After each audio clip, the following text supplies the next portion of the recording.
Përshëndetje të nderuar shikuesi, jemi së bashku në edicionin informativ të orës 14 këtu në studion e Blu Televizion.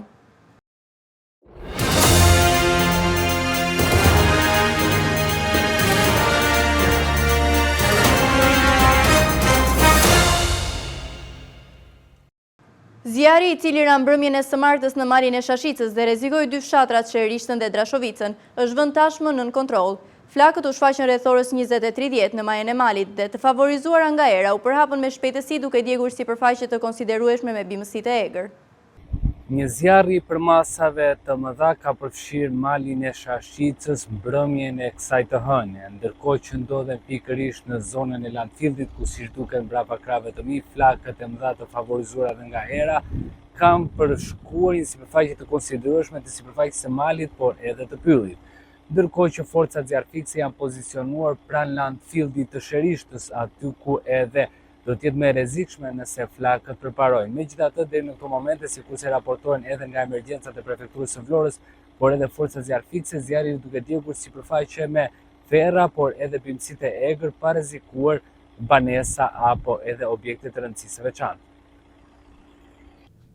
Një zjarri për masave të mëdha përfshiu mbrëmjen e së martës malin e Shashicës. Flakët u shfaqën fillimisht rreth orës 20:30 në majën e malit, ndërsa më pas të favorizuara nga era u përhapën me shpejtësi duke djegur sipërfaqe të konsiderueshme me bimësitë e egër në territorin kufitar mes bashkive Vlorë dhe Selenic. Forcat zjarfikëse ishin në gatishmëri duke monitoruar situatën dhe duke qenë të përgatitur për ndërhyrje në rast të përkeqësimit të saj, apo nëse flakët do t'i afroheshin landfillit të Qerishtës. Përhapja e flakëve krijoi një situatë të rrezikshme edhe për 4 persona që ndodheshin pranë një guroreje në majën e malit të Shashicës. Ata mbetën të bllokuar për shkak të flakëve që rrethonin zonën, por fal ndërhyrjes së forcave zjarfikëse të 4 personat u evakuuan dhe fatmirësisht nuk pati probleme. Flakët vijuan gjatë gjithë natës të favorizuara nga era dhe terreni i vështirë malor. Kushtet e krijuara e bën të vështirë ndërhyrjen direkte të zjarfikësve, të cilët vijojnë të qëndrojnë në gatishmëri dhe të monitorojnë situatën për të shmangur përhapjen e zjarrit drejt zonave të banuara apo objekteve me rëndësi. Tashmë vatra e zjarrit në malin e Shashicës është izoluar. Gjatë orëve të fundit janë raportuar edhe vatra të tjera zjarri në Sevaster, Nart dhe në zona të tjera të territorit të bashkive Vlorë dhe Selenic, duke e bërë që shërbime zjarfikëse të jenë në terren dhe në gatishmëri për ndërhyrje.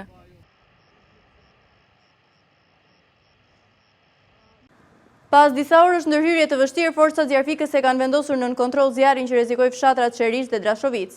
Shefi i zjarfikëse së Vlorës Luan Kapaj konfirmon se mëngjesin e sotëm situata është e qetë dhe nuk raportohet asnjë vatër aktive në territorin e bashkisë.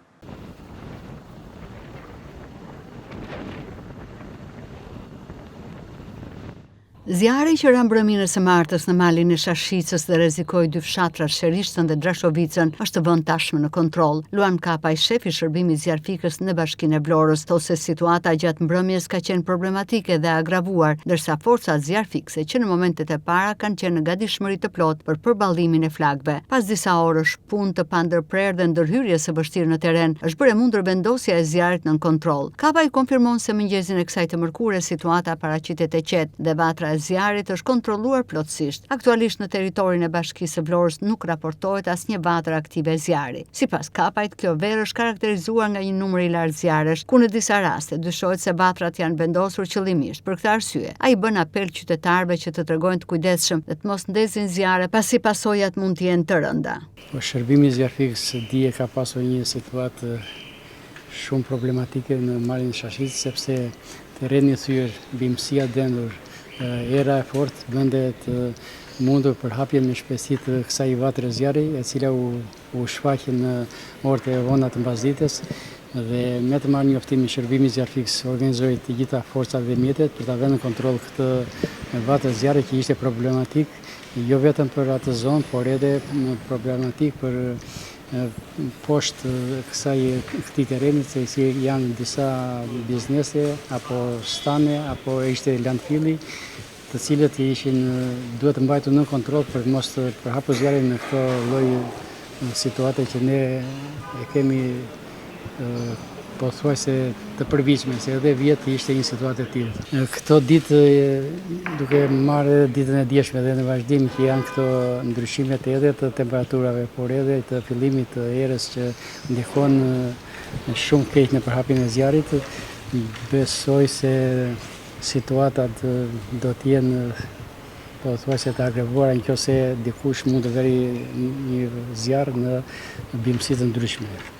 Në kontrolli që ne i kemi bërë dhe në orët e para të mëngjesit të 8 në këta momente, në pjesën që kap territori i Bashkisë Vlorës nuk ka asnjë lloj vatër zjarri dhe ka një vatër në pjesën që i kalon të Selenicë, të cilit ata përmbajnë në kontroll për mos u përhapur në vazhdimsi.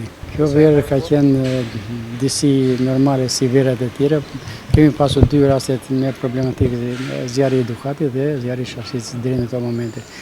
Presim që situata të tjera të na vinë, inshallah, ndoshta nuk do kemi, por që dhe me fillimin e shirave të parë ne jemi të përgatitur që të përballojmë çdo lloj situate zjarri. Si edhe herë të tjera, mesazhi i shërbimit zjarrfiks është bëni kujdes me zjarret, mos vendosni zjarre sepse zjarri shkakton dëm jo vetëm në bimësi, në temtari, në ullinj, po edhe në biznes, edhe në dëm edhe në njerëz, nëse këta do jenë në territorin që bie zjarr. Mos vendosni zjarre, zjarri shkakton dëm.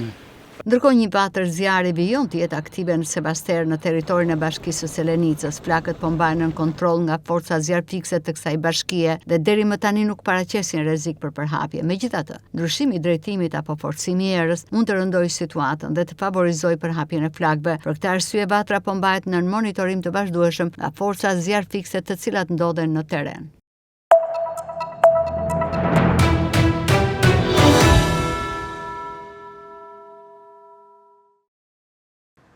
Imer Zyka denoncon Policinë Bashkiake të Vlorës për largimin me karotrecë të automjeteve të parkuara, duke kundërshtuar kostot shtesë që u ngarkojnë qytetarëve përveç gjobës.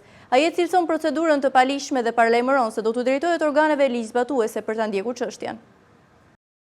Policia Bashkiake po vepron kundër ligjit. Shtetësi Imer Zyka denoncon Policinë Bashkiake në Vlorë, përveç gjobës qytetarët përballen edhe me koston e karotrecit. Sipas Imer Zykës, prej ditësh në Vlorë Policia Bashkiake po largon me karotrecë automjete të parkuara në zona të ndryshme të qytetit. Ai kundërshton si gjobat, të cilat i konsideron në disa raste të padrejta, ashtu edhe largimin e automjeteve, pasi qytetarët detyrohet të paguajnë një kosto shtesë për karotrecin. Zyka e konsideron këtë procedurë të palishme. Ai shpreh se është dakord të paguajë gjobën nëse automjeti është parkuar gabim, por kundërshton largimin e tij, veçanërisht kur bëhet fjalë për parkime publike. Ai deklaron se do të drejtohet organeve ligjzbatuese dhe do ta ndjekë çështjen deri në fund. Përshëndetje, unë quhem Imer Zyka edhe jam për pushime për momentin. Dje kam pasur një problem. Problemi ka ndodhur tek zona e stadiumit, tek parkimi para stadiumit. Më zhvën një gjob nga Policia Bashkiake. 30.000 lek edhe më shmarr mjeti me karotrecë. Më shvendosur tek zona e sodës ku është parkimi i automjeteve. Kam shkuar, kam nxjerr automjetin atje dhe na gjoba kam konstatuar që ka marrë një gjob për parkim të gabuar. Hapa nenin, në bazë të nenit që thot këtu 156.6, ligji numër 8378, datë 22/7/1998, parkimi gabuar. Dhe shikoj këtu që nuk kam vendosur asnjë masë plotësuese për çfarë mua më shmar makina. Unë nuk jam kundra gjobës, jam thjesht kundra marrjes së makinës me karotrecë. Gjoba ishte 3.000 lek të reja, do me thënë 30.000 lek të vjetra. Nuk është parkim e pagesë, është parkim pa pagesë. Jam dakord që ta paguaj gjobën, sepse nëse kam parkuar diku në një parkim të gabuar, duhet paguar gjoba, por në bazë të ligjit 157.1.2.3, ata tje thot, marrja e makinës bëhet vetëm në raste të veçanta. Do me thënë, nëse ke penguar është rrezik për qarkullimin rrugor, ke penguar një rrugë, ke penguar kalimin e qytetarëve. Janë raste të veçanta që merret makina me karotrecë. Unë jetoj në Gjermani, kam marrë gjob për parkim, nuk të vinë ta marrin makinën për gjob parkimi. Paguajnë gjobën? Jo, s'kam paguar sepse nuk ta marrin. Vetëm në raste të veçanta kur bllokon hyrjen e zjarrfikses, të ambulancës, ke parkuar në vizat të bardha që është për këmbësorët, ose në rast sepse përbën një rrezik për qytetarët. Në asnjë nga këto rastet mua nuk më shkruajtur këtu, më shkruajtur thjesht parkimi i gabuar. Ja, mund ta shikoni këtu. Çfarë bëhet sot? Unë sot vajta në bashki, me sa kuptova atje në ato gocat atje të bashkia, është një rast i përsëritur më thanë. E kam bërë si loj thanë që ven marrin makinat, kudo që ndodhen, mua nuk më duket e drejtë, erdha në polici, do vetë edhe në prokurori më mbas. Në qoftë se nuk zgjidhet, do e kaloj te ambasada gjermane, le ta zgjidhin ata juristët e ambasadës gjermane. Dhe kam qef që të publikohet ky rast, sepse më duket shumë rast jo i lishëm. Unë e mora makinën, e pagova vlerën 80.000 lekë, sepse unë jam me familjar tani, nuk më duhet makina. Po, nuk më duket e lishme pjesa që të pagoj 80.000 lekë. 30.000 lekë në paguar dhe lekë të Dhe tjera. 80.000 lekë të karotrecit. 10.000 lekë parkimi dhe 70.000 lekë ishte gjoba shërbimi karotrecit që ma ka marrë te stadiumi dhe ma ka çuar tek pika grumbullimi. Raste të ngjashme raportohen edhe nga qytetarë dhe turistë të tjerë në Vlorë, të cilët pretendojnë se policia bashkiake po vepron në kundërshtim me ligjin, duke gjobitur dhe larguar automjetet me karotrec, me kosto shtesë për qytetarët.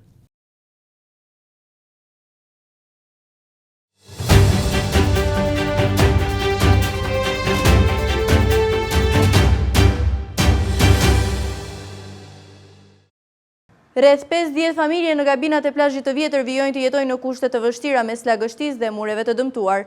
Prej vitesh mungon një projekt i rehabilitimi, ndërsa kërkohet ndërhyrje për përmirësimin e kushteve të banorëve dhe imazhit të një prej zonave më të frekuentuara të Vlorës.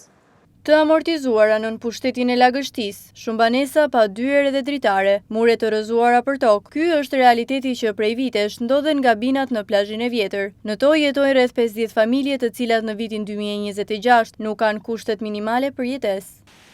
Të jetosh në mjerim në kushtet më minimale të jetesës. Ky është realiteti që jetojnë prej vitesh rreth 50 familje në gabinat e plazhit të vjetër. Banesa, të cilat këto të fundit të strehohen, nuk plotësojnë asnjë kusht për të jetuar, teksa prej vitesh ato ofrojnë edhe një imazh as pak pozitiv për Vlorën në një prej zonave më të frekuentuara bregdetare.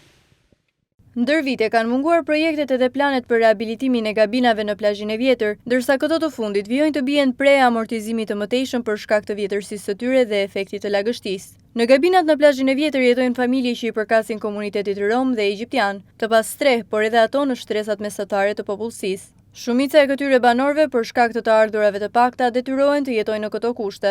Vlen të theksohet edhe fakti që plazhi i vjetër, i cilësuar si plazhi familjarëve, është një prej zonave më të frekuentuara në qytet dhe sigurisht këto pamje nuk ofrojnë as pak një imazh të mirë në sytë e pushuesve vendas dhe të huaj. Duhet me patjetër hartimi një projekti për rehabilitimin e gabinave, për të përmirësuar imazhin e zonës, por edhe për të ofruar familjeve kushte dinjitoze për jetesë.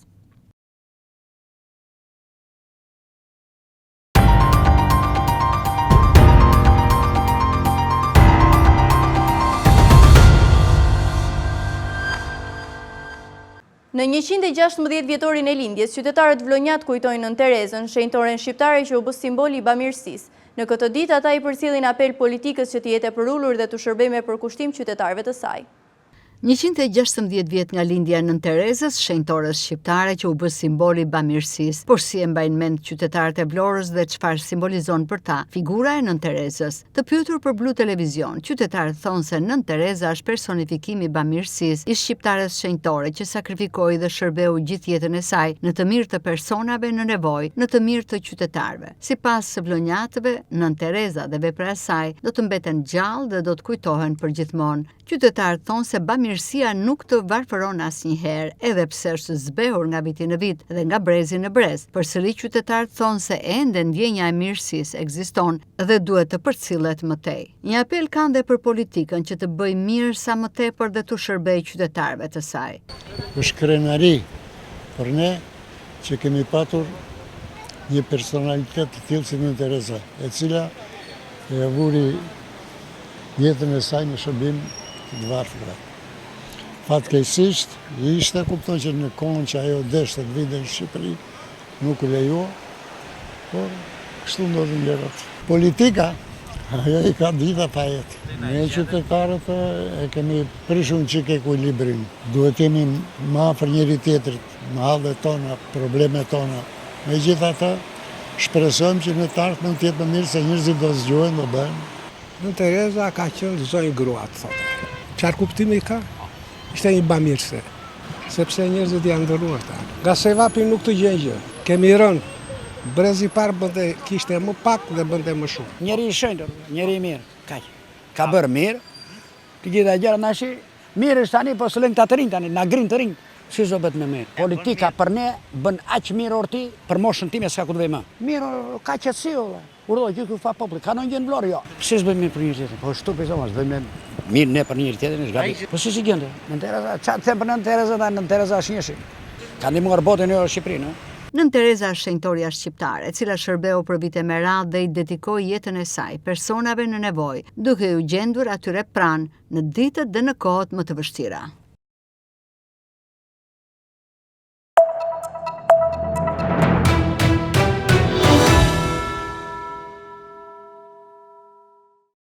Dhe e vjoj me zhvillime nga arsimi Universiteti e Qerem Çabej në Gjirokastër ka regjistruar 2100 aplikime në raundin e parë, rreth 300 më shumë se një vit më parë. Sipas rektorit Sana, degët më të kërkuara janë ekonomiku dhe infermieria, ndërsa arritje interesi vjet re edhe për programet e mësuesisë.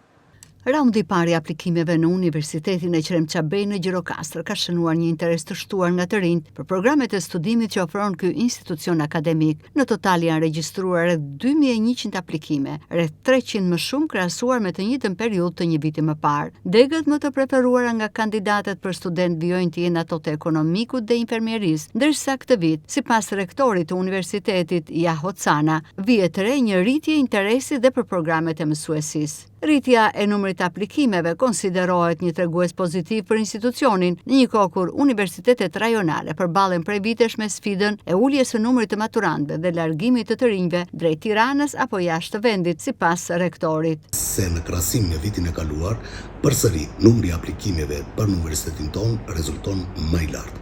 Nëse vitin e kaluar ne kishim rreth 1800 aplikime, për këtë vit aplikimi i studentëve ka kaluar shifrën e 2000 studentëve. Pra që i bjerë rreth 300 student më shumë nga viti i kaluar. Kjo të tregon dhe njërë tjetër, se Universiteti i Qerem Çabej i Gjirokastës është në rrugën e duhur të përmirësimit të mëtejshëm të ofertës akademike. Kjo ka arru si rezultat e një pune të palodhur e stafeve akademike për të i përqasur të gjitha programet e studimit me ofertat e punësimit. Në ana tjetër, duhet thënë se universitetin ton gjatë kësaj periudhe janë bërë shumë përpjekje të mëdha për të ndërkombëtarizuar akoma më tej universitetin.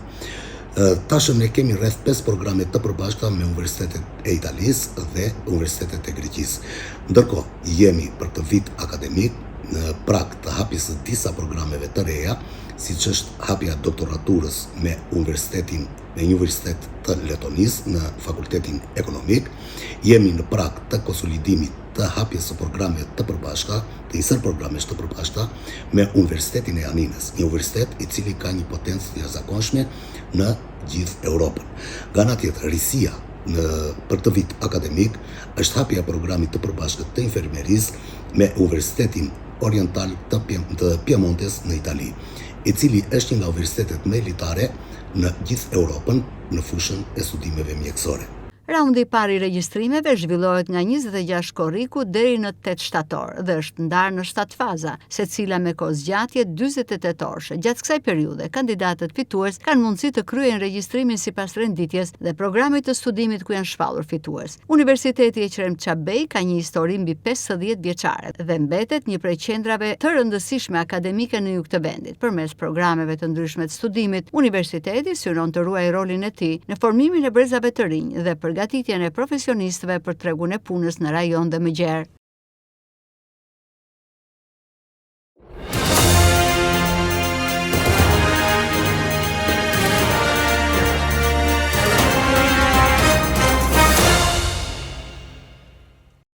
Ardian Malasi, 58 vjeç, i dënuar me 8 vite burg për pastrim parash në kuadër të grupit të strukturuar kriminal, ka humbur jetën në institucionin e ekzekutimit të veprave penale Fjer. Paraprakisht dyshohet për hemoragji cerebrale, ndërsa shkaku i saktë i vdekjes pritet të përcaktohet nga autopsia mjeko-ligjore. Një shtetas që vuante dënimin në institucionin e ekzekutimit të vendimeve penale në Fier ka humbur jetën në rrethana ende të paqarta. Bëhet fjalë për Ardian Malasin, 58 vjeç, lindur në Ballsh, i cili ndodhej në burg për vuajtjen e një dënimi me 8 vite heqje lirie. Sipas të dhënave paraprake, dyshohet se Malasi ka pësuar hemoragji cerebrale. Shkaku i saktë i vdekjes pritet të përcaktohet pas kryerjes së autopsisë mjeko-ligjore. Malasi ishte arrestuar në 26 tetor 2023 dhe ishte transferuar në institucion Komisionin e ekzekutimit të vendimeve penale në Fier me 16 korrik 2026 pas marrjes formë të prerë të vendimit gjyqësor. Ai ishte dënuar nga gjykata e posaçme për korrupsionin dhe krimin organizuar me 8 vite burg për veprën penale, pastrimi i produkteve të veprës penale ose veprimtarisë kriminale në kuadër të grupit të strukturuar kriminal. Vendimi ishte ndryshuar nga gjykata e posaçme apelit për korrupsionin dhe krimin organizuar dhe kishte marrë formë të prerë më 1 qershor 2026. Sipas të dhënave të vuajtjes së dënimit, Malasi kishte vuajtur 4 vite, 1 muaj e 18 ditë burg, ndërsa i kishin mbetur edhe 3 vite, 10 muaj e 12 ditë për të përfunduar dënimin. Rrethanat e vdekjes janë ende nën hetim, ndërsa pritet rezultati i autopsisë mjekoligjore për të përcaktuar shkakun e saktë të humbjes së jetës. Të nderuar shikues, kjo ishte gjithçka e përgatitur për këtë edicion informativ. Ju falenderoj për vëmendjen, bashkë mirupafshim.